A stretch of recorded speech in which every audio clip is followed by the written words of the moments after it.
Okay. Dzień dobry. I heard the introduction of me in Polish, so I'm not going to do it myself. Thank you for that. So, with my background, I'm going to present something for you today about specialized languages. And of course, when you hear what I'm saying, you've got to think of it in the light of what I'm doing and my experience here in life. May I also, before I forget it, say thank you to Birthe Mousten and Alexandra, I can't say your last name, for organizing everything for me. Okay, interpreting here as well today. Actually, I'm an old interpreter myself, so I know all the difficulties in interpreting, and I'm glad that I was not among the interpreters here this morning during the discussion about associations of language. It's quite difficult. But let me get on with the topic. So, straight away, I will start talking about some of the do's and don'ts and the special point that I announced that I would talk about. So, the first do I'm going to talk about is very common: identify your professional audience. This may sound very simple, yet it's one of the things that's most often forgotten in all kinds of languages, that you don't do that. In specialized language, we have professional audiences. It's different professional groups with different interests.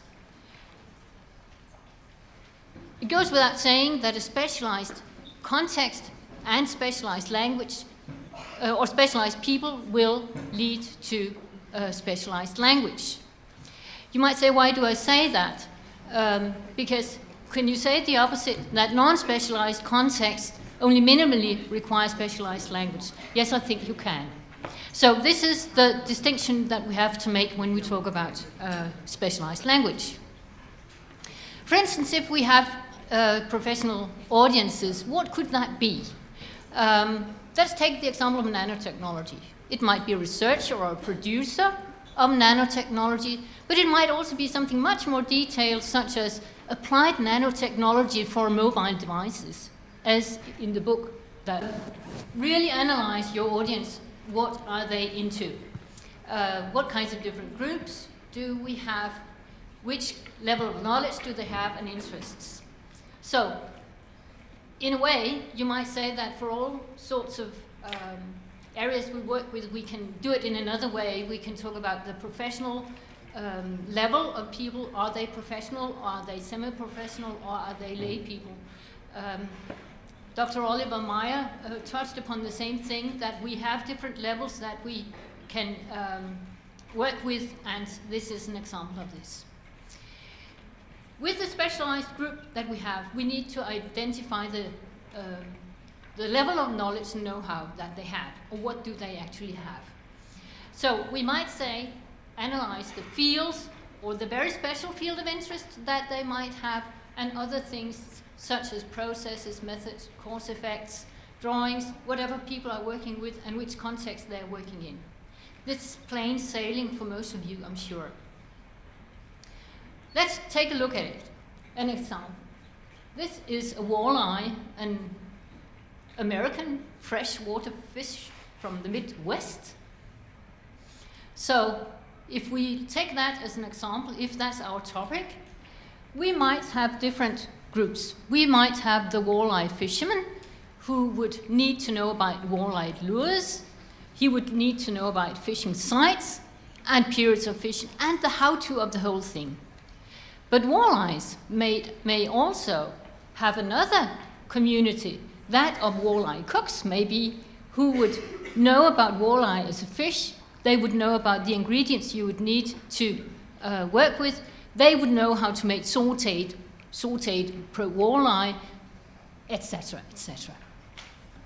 The walleye communities may be exhaustive in many ways, but here are a couple of them that you might think about. You can add to the list. But we need to identify, we need to analyze the needs of the specialized community. We heard about genres a moment ago. how difficult it was to work with genres. Yet they are also a tool for us to work with our specialized area.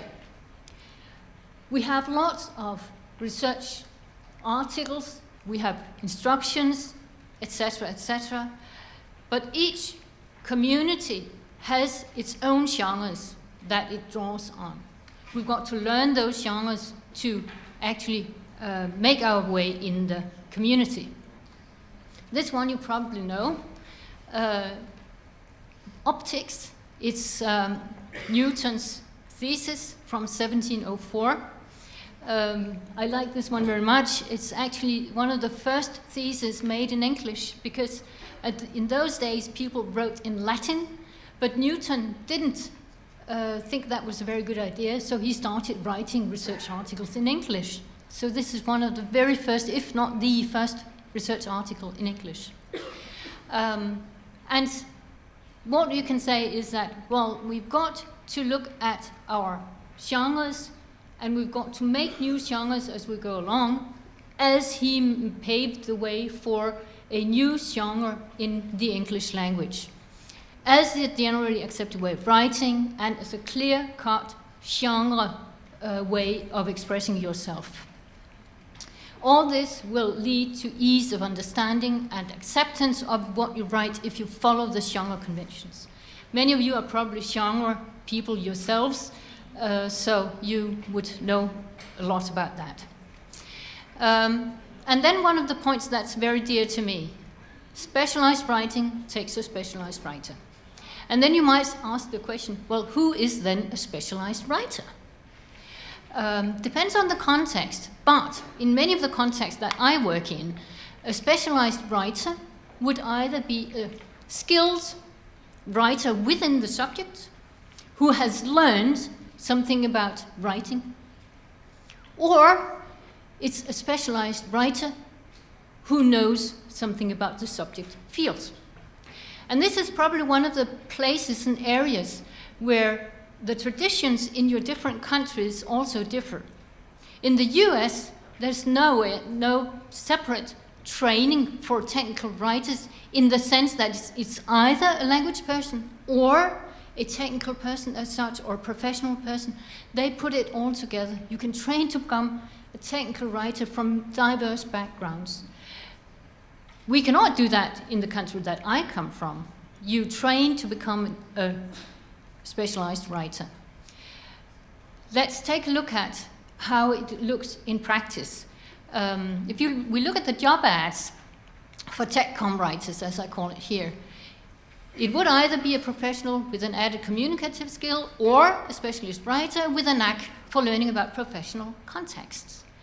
Let's look at this one here. This is an example from a job ad where it says, employers generally prefer candidates with a bachelor's degree in journalism, English, or communications. Many technical writing jobs require both a degree and knowledge in a specialized field, such as engineering, computer science, or medicine. So, in other words, we see this duality of specialized writing. And I think that's important to work with also in a university setting. And I think that this is where we maybe sometimes fail to recognize that, well, we need to cooperate across disciplines. The more we do that, the more we can establish ourselves as expert writers. Yeah. Then we have the language structures of specialized writing. We have the professional speech communities who would write in special ways. And very often these special ways would require a higher level of reading. Because when we use special structures, we actually write out of the ordinary. So we do not write for a common language reader. We write for a specialized reader as well. The jargon, the language, also leads to economy of the language, and the genres that we touched upon earlier lead to clarity of the issue, and the genre structures that we use lead to precision. Yeah. Let's take an example, and I'm now touching upon something where some of you might disagree, but let's take an example with the decommissioning of an out-of-date wind farm.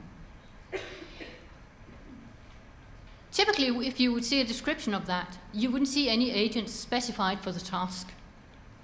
Because when you do that in technical writing, for instance, it would be because they would have special skills needed to perform this task. And we don't want to write that at this stage here. So we don't do that. Because the purpose of the writing is the procedure of decommissioning itself, not the agents involved in it.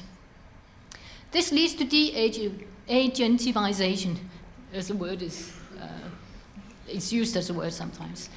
And this is where sometimes people are really at odds with one another, because if we do this, we also say that the idea of always write in the active voice is not always possible. So this is one of the discussions that goes on in specialized writing, whether this is actually possible or not.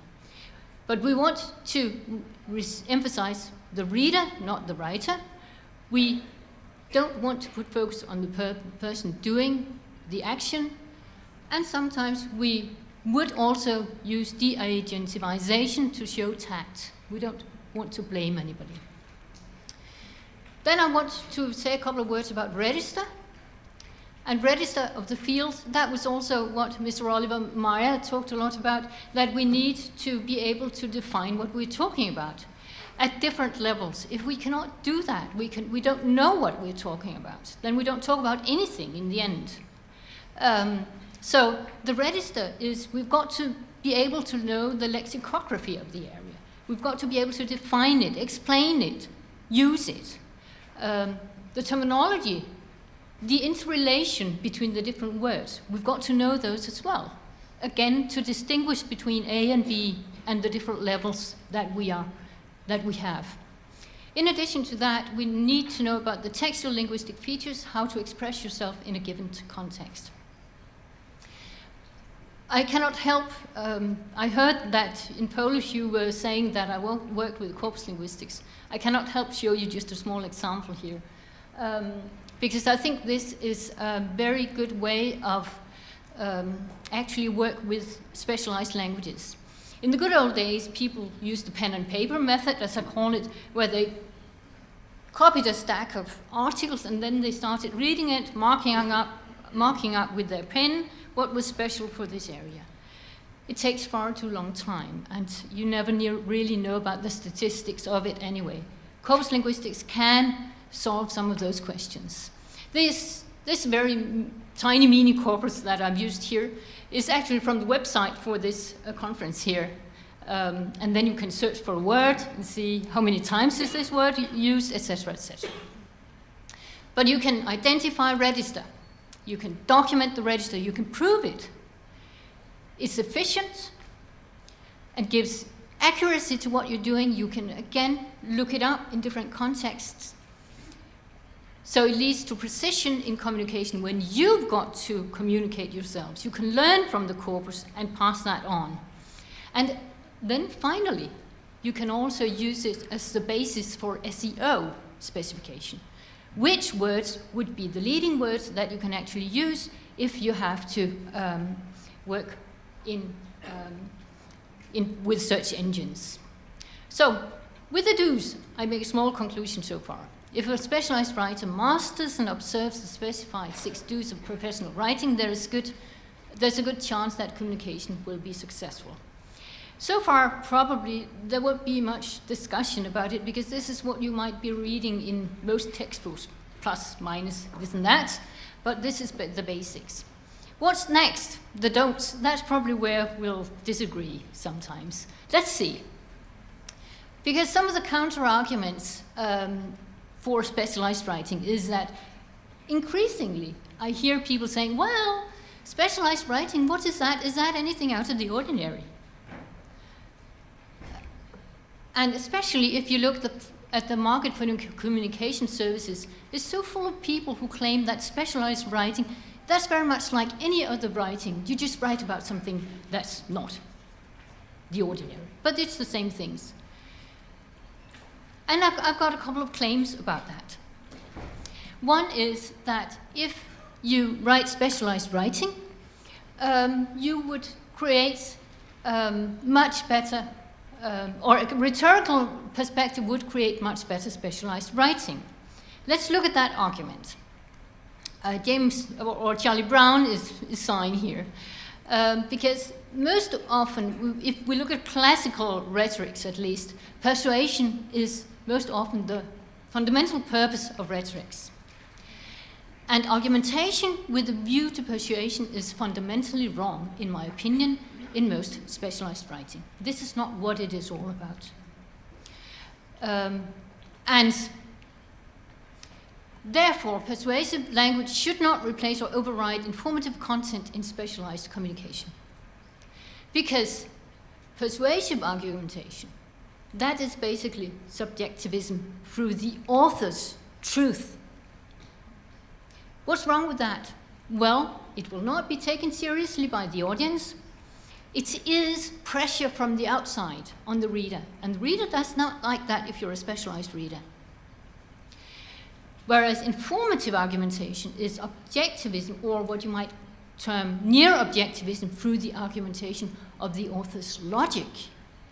So, it's conviction through logical connections, reasoning, and evidence. We need evidence. We need to know, to see the proof. And it creates an inner understanding. And that's what it's all about. And then you might say, or some people say, well, in sales you would need to persuade people, wouldn't you? And, well, sometimes, but most of the times, depending on which specialized context you're in, it's not about persuasion. Look at these screws. You cannot persuade people to buy one rather than the other because they would need a specific one. So forget all about that. Information is the key.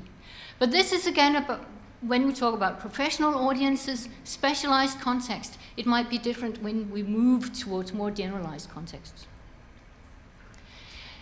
Then we have another claim where it says a journalistic perspective creates text with an angle of approach. And I think I've heard that so often nowadays. You've just got to have a special angle of approach, and then you will be able to explain things. Okay, right. I think it depends. Because an angle of approach would sometimes be adequate, but sometimes it will remove focus from the real issue. Look at this one here. And this is actually from a textbook that I found this explanation, where they say, well, if you want to explain the function of receptor ligand 238, then you've got to give an angle. And I mean, this is what you've got to explain, right? How that works. Then the angle is, you could explain how receptor ligand 238 works on a pig, a guinea pig. Then people would understand. And my point is, now you have a skewed function, right? Because now it's not the explanation of that process.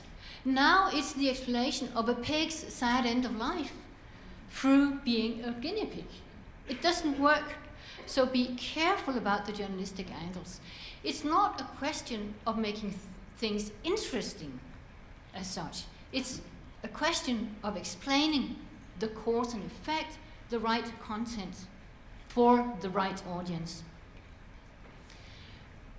But that said, it can sometimes work. I think this is an example where it works. You've got the basic question, how does vaccination work? And in this context, the angle was, well, Benjamin Justice's milkmaids never got smallpox. Why was that? A man asked that question.